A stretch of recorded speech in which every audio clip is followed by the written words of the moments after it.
itu pekerja di kantoran, pekerja di pabrikan, maupun pekerja di hutan, pekerja di ladang, pekerja di sawah, pekerja di pasar, pekerja di jalan, pekerja di laut, dan sarupaning pekerja-pekerja. Yang penting dia aktif bekerja. Betul, ya. Dan itu yang paling penting, bahwa setiap pekerja baik formal informal, maka semuanya memiliki hak yang sama untuk mendapatkan perlindungan jaminan sosial ketenaga kerjaan.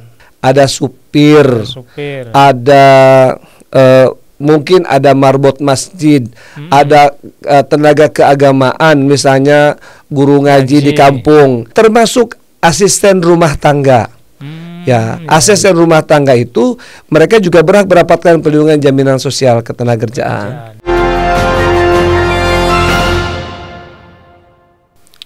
Assalamualaikum warahmatullahi wabarakatuh.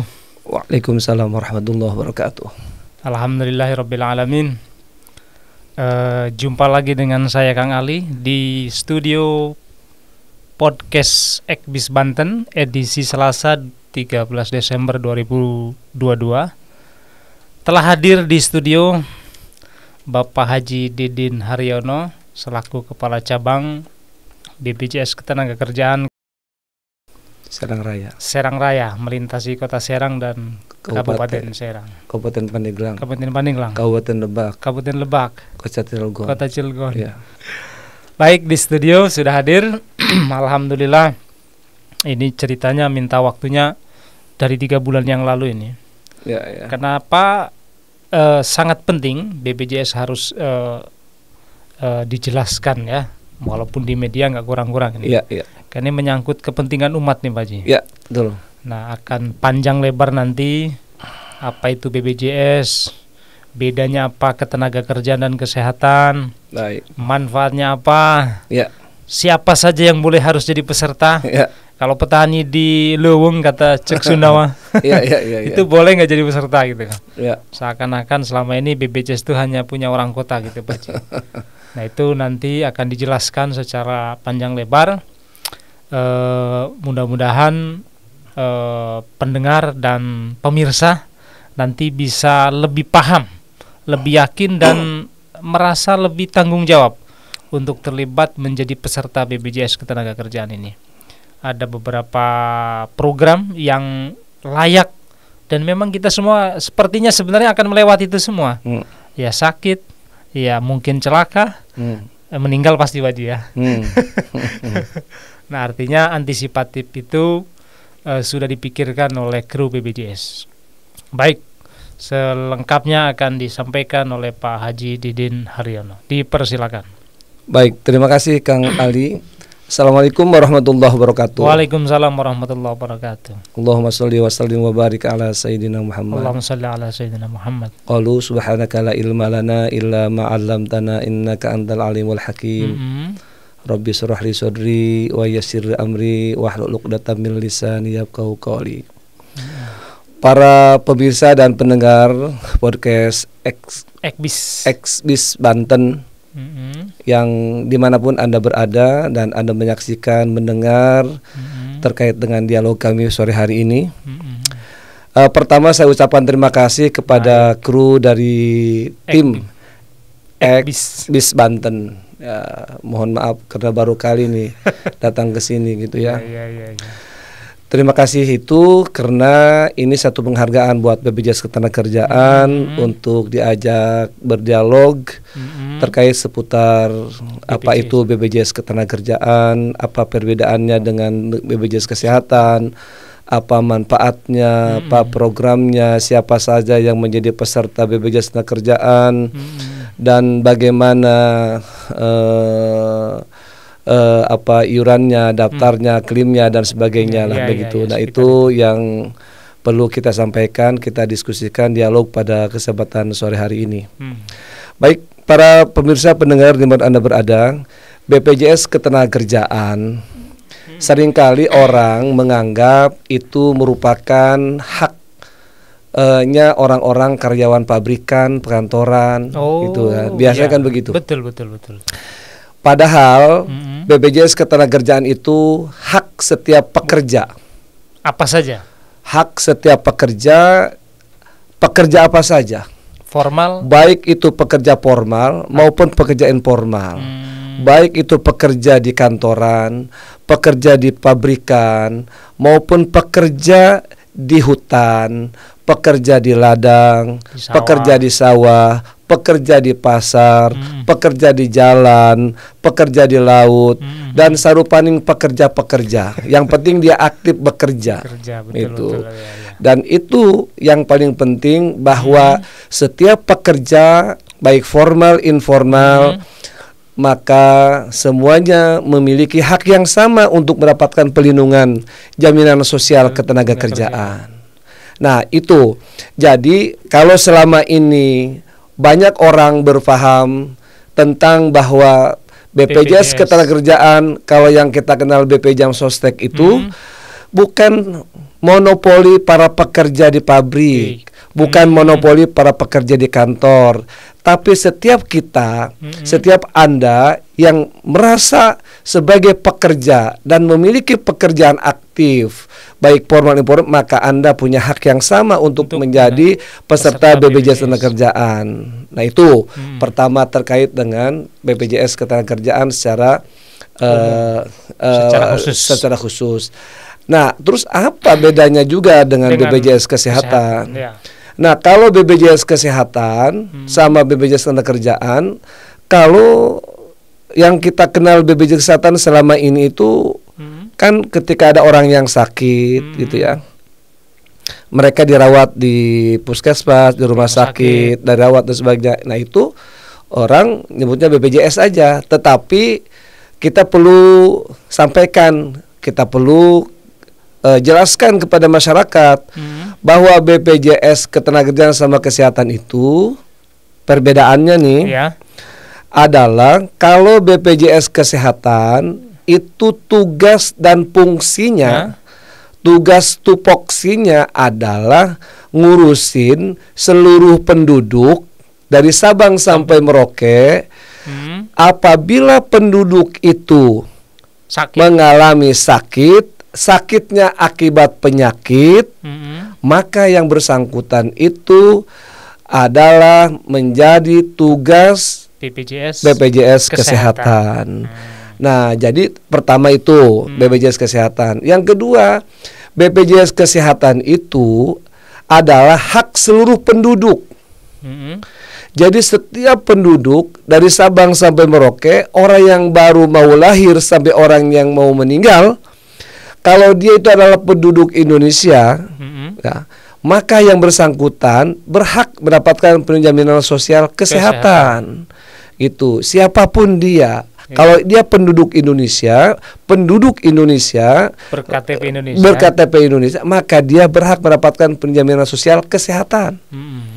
Nah, kalau ketenagakerjaan itu khusus sifatnya.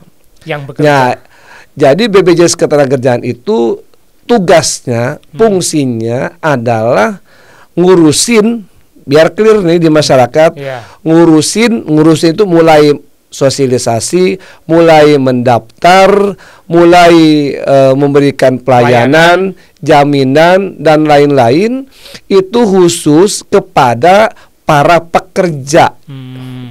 Para pekerja. Kalau yang satu seluruh penduduk. Kalau ini pekerja. Nah, pekerja pun itu dibagi-bagi segmennya. Ada pekerja formal, ada pekerja informal. Nah, pekerja formal pun dibagi. Ada PNS, ASN, ada TNI, ada Polri, dan ada masyarakat pekerja di perusahaan, di industri. Nah, mereka ini khusus untuk PNS atau ASN saat ini, TNI, Polri itu tidak ke kita. Tetapi itu ke Taspen, atau ke Asabri bagi TNI Polri. Tetapi kalau ASN itu ke Taspen. Nah, di luar TNI Polri dan ASN, seluruhnya para pekerja itu adalah menjadi tanggung jawab, tugasnya adalah BPJS Ketenagakerjaan para pekerjanya. Nah, di BPJS Ketenagakerjaan pun itu dibagi lagi pekerjaannya itu ada segmen. Ada pekerja penerima upah dan ada pekerja bukan penerima upah. Apa yang disebut pekerja penerima upah itu ada di kelompok perusahaan besar, ada perusahaan menengah, ada kecil dan di mikro. Nah, itu mereka bekerja di perusahaan-perusahaan itu. Itu formal. Formal ada di situ. Ada juga di yayasan. Yayasan besar, yang menengah, kecil dan sebagainya. Nah, itu mereka pekerja-pekerja itu wajib mendapatkan perlindungan jaminan sosial ketenagakerjaan. Itu wajib. Kenapa wajib? Karena mereka ada pemberi kerjanya. Ya termasuk karyawan yang di Eksbis Banten. Oh iya, pasti itu wajib. Nah, jadi kalau saya tanya tadi, kalau Eksbis Banten ini tidak daftar BPJS, saya nggak mau datang. Itu ya. Tapi karena sudah daftar, ya sudah saya datang. Siap-siap aja. Ya sudah datang juga sih, tapi bukan dialog, tapi meminta untuk segera ngisi formulir daftar. beda permintaan. Permintaan itu. Nah, sebuah pekerja itu wajib. Gitu ya. Nah, ada tersebar di situ di perusahaan besar, perusahaan menengah, perusahaan kecil, mikro, koperasi, yayasan. Nah, itu adalah para pekerja formal. Nah, pekerja yang kedua ada di segmen BPU. BPU itu informal, bukan penerima upah. Misal satu petani, nelayan, pedagang, terus ada tukang ojek, ada supir. Ada mungkin ada marbot masjid, ada tenaga keagamaan, misalnya guru ngaji di kampung, ada kiai, ada ustadz, gitu ya. Nah, itu adalah mereka itu adalah segmen-segmen BPU, bukan penerima upah, termasuk asisten rumah tangga. Asisten rumah tangga itu mereka juga berhak mendapatkan perlindungan jaminan sosial ketenagakerjaan. Nah, itu segmennya ya, itu. Pemirsa dimanapun Anda berada, berikutnya supaya nanti kalau ada bertanya atau dialog gitu, clear dulu nih penjelasan ini. Nah, ketika bicara tentang pekerja formal, pekerja formal itu ada di tadi saya sebutkan. Ada di perusahaan besar, menengah, kecil, mikro. Nah, kalau karyawan yang berada di perusahaan besar, perusahaan besar ada kriteria tentu. Ada mungkin karena karyawannya banyak, gitu. Ada juga mungkin iurannya besar. Nah, itu ada aturannya di situ. Mereka wajib untuk mendaftarkan karyawannya tanpa terkecuali. Itu tanggung jawab perusahaan ya. Dan itu menjadi kewajiban perusahaan pemberi kerjanya untuk mendaftarkan seluruh karyawannya. Dan nah, yang harus diikuti oleh mereka yang perusahaan besar menengah itu, program yang diikuti, semua program BPJS Ketenagakerjaan itu harus diikuti. Yang 4 itu ya. Yang 4. Nah, itu adalah segmen kewajibannya. Kita sebelum masuk ke yang lainnya, saya ingin sampaikan kepada pemirsa dan pendengar di mana Anda berada. Nah, program BPJS Ketenagakerjaan dan program BPJS Kesehatan ini perbedaannya nih juga. Kalau kesehatan hanya satu. Apa? Program Jaminan Kesehatan Nasional. Jadi hanya programnya satu saja, JKN. Ya, Jaminan Kesehatan Nasional itu. Kalau BPJS Ketenagakerjaan itu programnya ada 4. Satu, jaminan kecelakaan kerja. Kedua, perlindungan jaminan kematian. Ketiga, jaminan hari tua. Keempat, jaminan pensiun. Bahkan ada satu lagi adalah bonus, ya. Bonus dari negara, bonus dari pemerintah adalah program jaminan kehilangan pekerjaan. Ini baru dengar saya, Pak Haji. Ya, ini makanya berterima kasihlah kita bisa bertemu di sini ya. Betul, Pak Haji. Itu ada jaminan kehilangan pekerjaan dengan syarat-syarat tertentu. Nah, ini kan itu. Nah, kita jelaskan. Nah, keempat program yang utama tadi, kalau perusahaan besar, menengah, tanpa terkecuali empat-empatnya wajib didaftarkan oleh perusahaan, oleh pemberi kerja. Jadi perusahaan karyawannya itu yang bekerja di perusahaan besar menengah itu program JKK, JKM, JHT, JP wajib itu diikut sertakan ke BPJS Ketenagakerjaan. Nah, kalau pekerja yang ada di perusahaan kecil wajibnya 3. Yaitu jaminan kecelakaan kerja, jaminan kematian, dan jaminan hari tua. Jaminan pensiun itu menjadi program sunnah. Sunnah ya. Ya, jadi artinya apa? Kalau sunnah berarti kalau perusahaan itu mau mendaftarkan karyawannya 4 program itu ahsan. Lebih baik. Menggunakan terminologi bahasa Arab itu, gramatika bahasa adalah itu isim tafdil. Luar biasa. Gitu kan itu. Itu ahsan. Jadi bukan hasan lagi tapi ahsan. Itu. Jadi dia lebih bagus gitu. Lebih utama gitu. Lebih afdal. Nah, itu kalau perusahaan kecil. Betul. Betul. Nah, ada lagi kelompok segmen mikro. Mikro itu dari 4 program wajibnya 2. Apa saja itu? Itu jaminan kecelakaan kerja dan jaminan kematian. Yang 2 adalah program sunnah. Itu program jaminan hari tua dan jaminan pensiun. Kalau mereka juga yang mikro mau ikut 4 program, itu juga ahsan gitu ya. Lebih baik, lebih bagus. Lanjut gitu. Baji. Ya. Nah, berikutnya para pemirsa dan pendengar seluruh dimanapun Anda berada, kami berada di sini bersama dengan Kang Ali, santai pada sore hari ini, bincang-bincang masalah program Jam Sostek ya. Karena seringkali Kang Ali memang orang mendengar si Jam Sostek tapi ya hanya cangkangna gitu lah. Nggak tahu intinya apa gitu ya. Buahnya apa, manis atau pahit dan sebagainya nggak tahu gitu. Nah, ini sore ini kita diundang oleh teman-teman tim Exbis Banten ini menjelaskan terkait dengan ini. Ini ada bagian daripada edukasi pada masyarakat, pencerahan kepada masyarakat agar masyarakat di sekitar kita ya khususnya yang ada di Kota Serang dan Banten pada umumnya itu betul-betul mengetahui, betul-betul memahami, dan pada akhirnya mereka juga ikut sadar mendaftarkan dirinya dan karyawannya dan keluarganya yang memenuhi syarat pada program Jam Sostek. Para pemirsa, kita lanjutkan. Ya, untuk segmen non-formal. Ya, silakan. Segmen non-formal itu juga kewajibannya hanya ada 2. Sama 2 ya. Sama dengan PU Mikro. Ya, BPU garis besarnya itu bukan penerima upah itu para pekerjanya kan juga mandiri dan orang-orang kecil kan itu. Maka aturan yang ada di kita, mereka baru diwajibkan 2 saja. Minimal yang lebih urgent, misalnya kecelakaan kerja dan kematian. Nah, itu kalau mereka mau ikut JHT boleh. Tapi jaminan pensiun belum masuk. Belum masuk. Tidak ada kelompok sunnah, tidak ada kelompok makruh, tidak kelompok yang lain-lain. Pokoknya tidak ada programnya selama ini kalau untuk BPU. BPU ya. Yang BPU baru ada 2 dan 3. Ya, JKK, JKM sama JHT. Para pemirsa, dari 4 program itu apa manfaat dari 4 program itu? Kita tahu Jam Sosteknya tadi tahu, programnya ada 4, bahkan ada 1 itu program bonus dari pemerintah, dari negara, itu jaminan kehilangan pekerjaan. Nah, jaminan kehilangan pekerjaan ini ada syarat. Nah, itu syaratnya berapa, Pak Ji?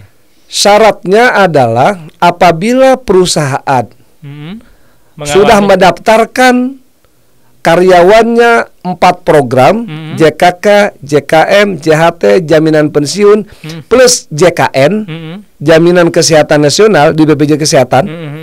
Karyawannya sudah masuk di BPJS Kesehatan dan di BPJS Ketenagakerjaan, maka otomatis karyawan di perusahaan itu tercover mendapatkan perlindungan jaminan kehilangan pekerjaan.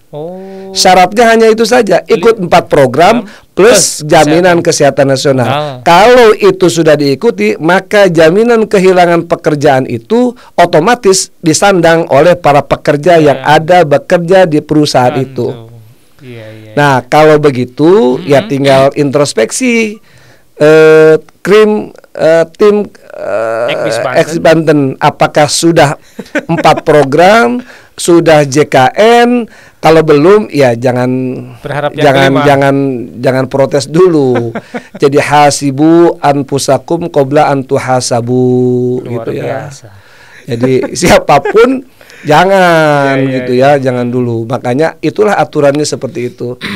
pemirsa dan kawan-kawan semua dimanapun Anda berada. Baik, Pak Haji. Ya, kita lanjut. Lanjut. Sekarang saya mau tanya premi, Pak Haji. Baik. Nah, ini penting premi nih. Baik. Dari 4 program itu preminya sama atau beda, Pak Haji? Baik, terima kasih.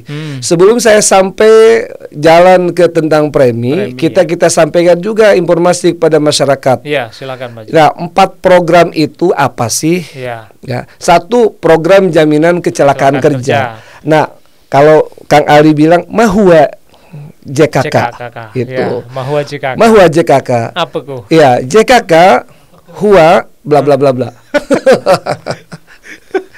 JKK adalah jaminan kecelakaan kerja yang diberikan kepada seluruh pekerja peserta BPJS Ketenagakerjaan yang mengalami kecelakaan kerja, yang mengalami resiko kecelakaan kerja pada pekerjaannya. Bukan di luar pekerjaannya. Bukan di luar pekerjaannya. Ya, misal tim kru Eksis Banten, karena dia wartawan, pasti bekerjanya di dalam dan di luar. Ya, di area luar, entah di alam bebas atau di mana liputan itu. Maka kalau terjadi resiko kecelakaan pada saat bekerja peliputan, ya, pekerjaannya kan meliput, ya, maka itu masuk kategori kecelakaan kerja. Dari mana lingkup kecelakaan kerjanya? Mulai berangkat dari rumah sampai ke perjalanan, di tempat kerja, kantor misalnya, di luar tempat kerja, maksudnya di luar kantor, waktu meliput, pulang peliputan, menuju kantor, pulang ke rumah, sebelum sampai rumah, dengan jalan yang biasa dia lalui, terjadi kecelakaan, maka itu masuk kategori kecelakaan kerja. Jadi jangan salah, Kang Ali. Jangan salah. Jadi semua kecelakaan, wah ini ditanggung, enggak. Harus jelas. Harus jelas kecelakaan apa. Berarti kecelakaan kerja yang ada hubungannya dengan pekerjaannya. Kalau wartawannya waktu meliput, baik perjalanan menuju atau pulang, waktu meliput atau pulang ke rumah, ya itu terjadi, itu kecelakaan kerja. Ya petani, ya berarti rutinitas. Ya waktu dia mau berangkat ke ladang, mau ke sawah, ke kebun, di kebun, pulang sebelum sampai terjadi. Nah, itu kecelakaan petani. Nelayan berarti di laut. Kalau mau ke pasarnya, Pak Haji? Nah, kalau di pasar berarti berangkat ke pasar. Waktu di pasar, pulang dari pasar sebagai pedagang. Tukang ojek berarti waktu ngojek. Supir berarti waktu nyupir. Di mana rutenya kan gitu biasanya. Kalau di Banten bisa jadi dia antara Serang Pandeglang, antara Serang Lebak, antara Serang Cilegon atau Tangerang. Nah, itu adalah resiko-resiko mereka di jalan raya, berarti kan itu. Ketentuannya clear ya, Pak Haji? Clear kan itu kecelakaan. Misalnya seorang supir terjadi kecelakaan waktu di tengah laut, lagi ngapain? Mau ke laut, mau ke Lampung. Itu berarti bukan kecelakaan kerja, karena bukan pekerjaannya di laut. Berarti dia lagi jalan-jalan atau lagi main ke tengah laut pakai perahu. Lah kalau mobilnya naik kapal, Pak Haji?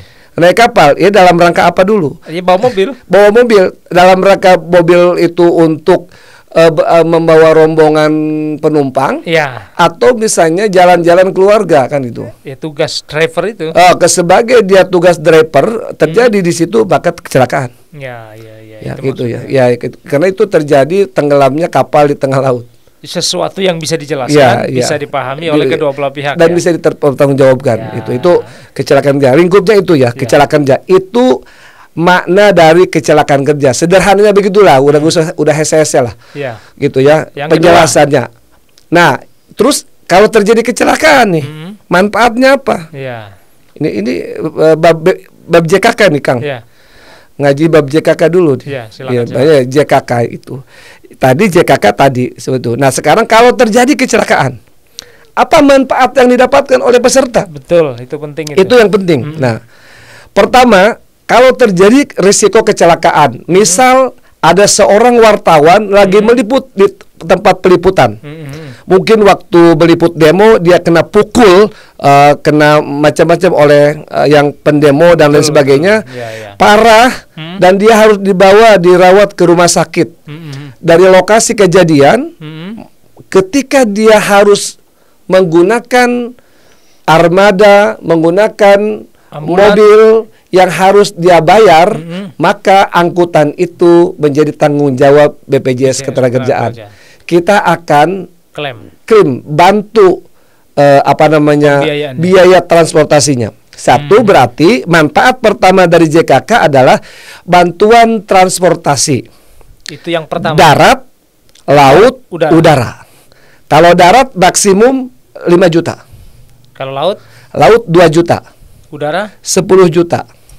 Kalau terjadi di darat, misalnya terjadi peliputan di Cibaliung, terjadi peliputan di wilayah Ciboleger, daerah Ciboleger dekat Terawayan, misalnya gitu, harus dibawa ke Serang, kan dia harus jauh kan, sewa ambulan, sewa kendaraan, mungkin 1 juta, 2 juta, itu diganti. Itu baru transportnya, Mas. Itu baru transportasi. Itu manfaat pertama adalah manfaat bantuan transportasi. Yang kedua, ketika sampai di rumah sakit karena dia parah, kan harus dirawat di rumah sakit. Sampai di rumah sakit biasanya siapa yang bertanggung jawab untuk pembiayaan si pasien ini? Betul. Dengan adanya kartu BPJS Ketenagakerjaan, ketika dicek dia adalah peserta BPJS Ketenagakerjaan dan eligible. Maksud eligible ini adalah betul dia peserta aktif, iurannya lancar, maka yang bersangkutan seluruh biaya pengobatan, perawatan dan sebagainya menjadi tanggungan BPJS Ketenagakerjaan. Dan itu mudah diklaim. Tidak perlu bayar. Semua biaya pengobatan dan perawatan yang menjadi penanggung jawab di rumah sakit adalah BPJS Ketenagakerjaan, dan si pasien plus keluarganya plus perusahaan yang mempekerjakan dia tidak perlu mengeluarkan biaya apapun. Nggak ada klasifikasi cover, tidak ada cover atau tidak tercover. Tidak ada. Yang jelas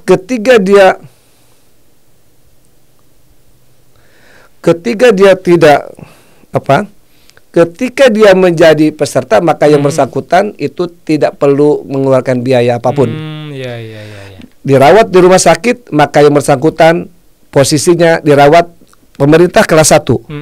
Rumah sakit kelas 1, pemerintah kalau di swasta kelas 2. Itu perawatan. Itu yang manfaat berikutnya. Manfaat kedua. Ketika dirawat di rumah sakit, dia bisa jadi seminggu, 2 minggu, sebulan, 2 bulan. Ketika dirawat dia tidak bisa bekerja selama 1 tahun, karena dia akibat kecelakaan kerja, tidak bisa bekerja, maka yang bersangkutan mendapatkan manfaat berikutnya. Apa itu? Santunan sementara tidak mampu bekerja. Berapa itu? 100% dari gaji yang dia terima tiap bulan. Selama dia tidak bekerja. Selama dia tidak bekerja. 1 tahun pertama tidak bekerja, gaji misalnya di satu perusahaan A 10 juta, maka tiap bulan kita akan mengganti gajinya 10 juta. Dari BPJS Ketenagakerjaan. Perusahaan tidak rugi, karyawan tidak kehilangan penghasilan. Tahun kedua dan seterusnya 50% dari gaji yang dia terima. Artinya apa? Kalau gaji dia dilaporkan ke BPJS 10 juta, maka tahun kedua dan seterusnya dia berhak mendapatkan penggantian upah gaji 5 juta per bulan sampai dinyatakan sembuh. Singkat cerita, ketika dinyatakan sembuh, dia cacat, bisa cacat fungsi, bisa cacat sebagian anatomi dan cacat total. Dan bisa juga meninggal dunia akibat kecelakaan kerja. Ketika dia cacat fungsi, fungsinya berapa? Maka itu juga diganti oleh kita. Dokter yang menentukan cacat fungsinya mungkin dia jalannya ingkluk-ingklukan, cingked. Nah itu cingkednya berapa persen? Nah itu kita akan bantu. Kalau dia cacat anatomi, mungkin putus jarinya. Ini jarinya juga termasuk yang akan dihitung berapa. Kalau jari tunjuk berapa, kelingking berapa, penggelangan berapa, dan seterusnya. Itu juga ada perhitungannya. Dan kalau cacat total, ini yang lebih besar. Cacat total itu adalah pergantiannya 56 dikali upah dia yang daftarkan. Kalau yang bersangkutan laporan gaji ke kita 10 juta kali 56, maka yang bersangkutan dapat 56 dikali 10 juta. Berapa itu? Ya, 560 juta. Dia berhak mendapatkan santunan BPJS Ketenagakerjaan sekaligus kena cacat. Setelah itu dia juga berhak mendapatkan santunan berkala 500.000 per bulan selama 2 tahun. Setelah itu. Iya, setelah itu. Dan yang paling penting lagi buat pemirsa dimanapun Anda berada, ini saya ingin tegaskan, saya jelaskan sekali lagi biar Anda tidak keliru memahami pekerjaan. Dan ini manfaat yang luar biasa. Ketika kita bekerja, mengalami kecelakaan kerja, mendapatkan yang sebutkan tadi, dan ini yang terakhir, ketika Anda cacat. Ketika Anda cacat total, maka Anda berhak mendapatkan santunan, anaknya mendapatkan perlindungan beasiswa. Pendidikan berapa? 2 orang anaknya dari TK sampai perguruan tinggi maksimum 174 juta. Itu luar biasa Kang Ali ya gitu. Itu adalah kalau mengalami kecelakaan kerja. Nah, terakhir kalau dia mengalami kecelakaan kerja terus meninggal dunia, bisa di tempat, bisa di perjalanan ke rumah sakit, dan bisa juga meninggal di rumah sakit meninggalnya. Pada saat dia meninggal akibat asbabnya, asbabun nuzulnya dia adalah kecelakaan kerja Kang Ali, maka yang bersangkutan karyawan tersebut mendapatkan santunan 48 dikali gajinya dia, berarti 48 dikali 10 juta berarti mendapatkan 480 juta plus uang kubur karena dia meninggal 10 juta plus dia santunan berkala 500.000 per bulan selama 2 tahun plus anaknya yang ditinggalkan oleh almarhum, 2 anaknya dari TK sampai perguruan tinggi mendapatkan bantuan beasiswa 174 juta. Ini yang luar biasa, orang belum memahami. Maka saudara sekalian, dimanapun Anda berada, pendengar podcast Eksis Banten, ini pentingnya pelindungan diri kita sebagai pekerja dimanapun, baik formal informal, sebagai petanikah Anda, sebagai pedagangkah Anda, sebagai nelayankah Anda, sebagai karyawankah Anda, maka saatnya Anda untuk daftar BPJS Ketenagakerjaan. Kalau perusahaan Anda belum mendaftarkan, segera lapor, minta kepada HRD Anda untuk mendaftarkan ke BPJS Ketenagakerjaan terdekat. Nah, itu adalah antara jaminan kecelakaan kerja. Nah, kena ini waktu nih ya, Kang Ali. Waktunya mau habis nih. Ya, jadi saya peringkas saja. Yang kedua adalah jaminan kematian. Kematian ini tadi ada kematian. Ini bukan kematian yang tadi asbabnya. Ini kematian adalah kematian yang bukan masuk kategori kecelakaan kerja, bukan asbab kecelakaan. Ya kecelakaan, tapi bukan masuk kategori kecelakaan kerja. Bukan ya. Kecelakaan sih iya, tetapi bukan kecelakaan kerja. Maka kalau dia peserta BPJS Ketenagakerjaan, dia tetap berhak mendapatkan jaminan kematian. Dan itu apapun asbabnya, hatta sekalipun Anda bunuh diri karena stres, Anda bunuh diri, maka ahli waris yang mendapatkan itu sebanyak 42 juta. Karena kita, negara, pemerintah, BPJS hadir memberikan santunan bukan kepada orang yang mati, memberikan bantuan kepada ahli waris yang hidup. Maka Anda bunuh diri sekalipun karena stres, pokoknya BPJS akan bayar 42 juta kepada ahli warisnya. Dan ketika Anda sudah lewat dari 3 tahun kepesertaan Anda, tahun keempat Anda bunuh diri misalnya gitu, maka di samping 42 juta, anak Anda berhak mendapatkan beasiswa juga sampai perguruan tinggi. Dari TK dari BPJS Ketenagakerjaan, dari TK sampai perguruan tinggi. Dan tidak tanggung-tanggung, 2 orang anak ditanggung oleh negara lewat BPJS Ketenagakerjaan. Beasiswanya sebanyak maksimum 174 juta. Sama dengan yang tadi ya? Sama dengan tadi. Yang ketiga Pak Haji, manfaat adalah JHT, itu tabungan. Tergantung kepada tabungannya ada berapa, ditambah dengan hasil pengembangan investasi, diberikan semuanya, dan itu hak mutlak punya dia. Siapapun tidak boleh ngambil, nggak boleh pakai calo, nggak boleh pakai orang lain, harus yang bersangkutan. Kalau dia meninggal, maka yang ngambil itu ahli warisnya. Tidak ada calo di BPJS Ketenagakerjaan. Ketika ada calo, haram hukumnya datang calo ke BPJS Ketenagakerjaan. Tidak boleh diwakilkan. Semuanya harus yang bersangkutan. Itu JHT. Yang terakhir adalah jaminan pensiun. Itu adalah mirip dengan JHT, tetapi yang bersangkutan itu diberikan pensiunan, hasil bulanannya, gaji bulanan. Kalau gaji PNS itu yang bersangkutan ketika memasuki masa pensiun, dia berhak mendapatkan pensiunan bulanan, pensiunan yang masih hidup karena pensiun.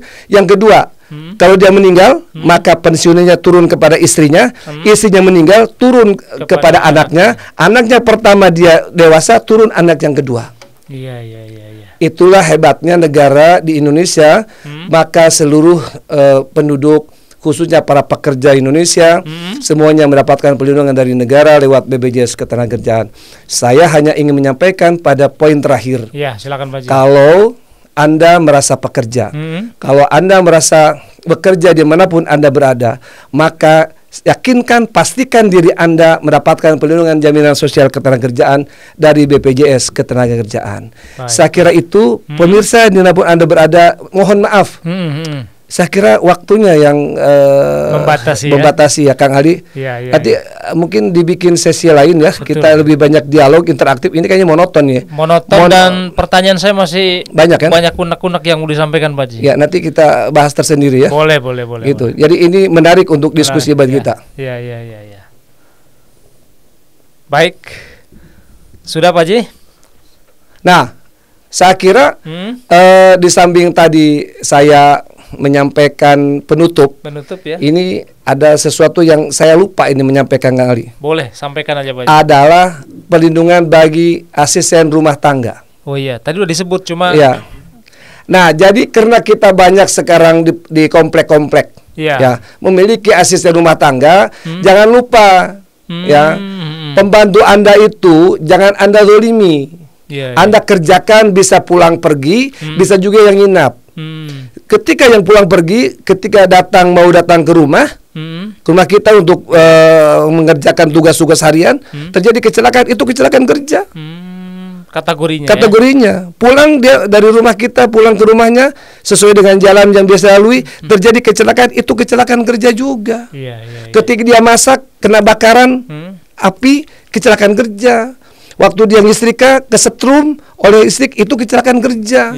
Itu jatuh dari tangga ke bawah, dia turun naik tangga, kecelakaan kerja. Maka pentingnya perlindungan asisten rumah tangga.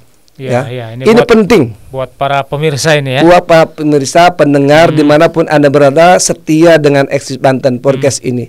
Luar biasa menurut saya. Terima kasih banyak ini. Luar biasa buat teman-teman kru dari Eksis Banten, dan saya berharap mudah-mudahan tim dan kru diberikan kesehatan. Amin. Diberikan keberkahan, diberikan kemudahan di dalam hal kegiatan-kegiatannya. Amin. Terima kasih banyak para pemirsa semua, para pendengar di mana berada. Saya undur diri. Baik. Dan saya ucapkan terima kasih.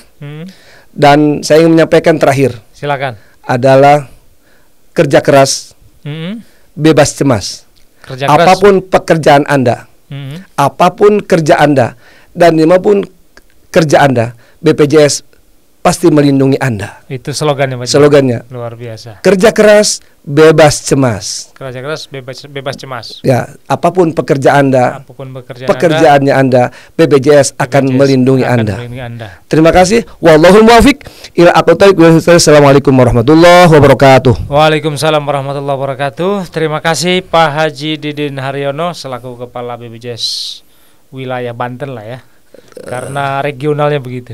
Dan saya nggak kebagian bicara nanya banyak nih Pak Haji, tapi sudah cukup lah. Mudah-mudahan Sobat Ekbis bisa tercerahkan dengan informasi yang cukup cepat dan padat nih disampaikan oleh yang bersangkutan.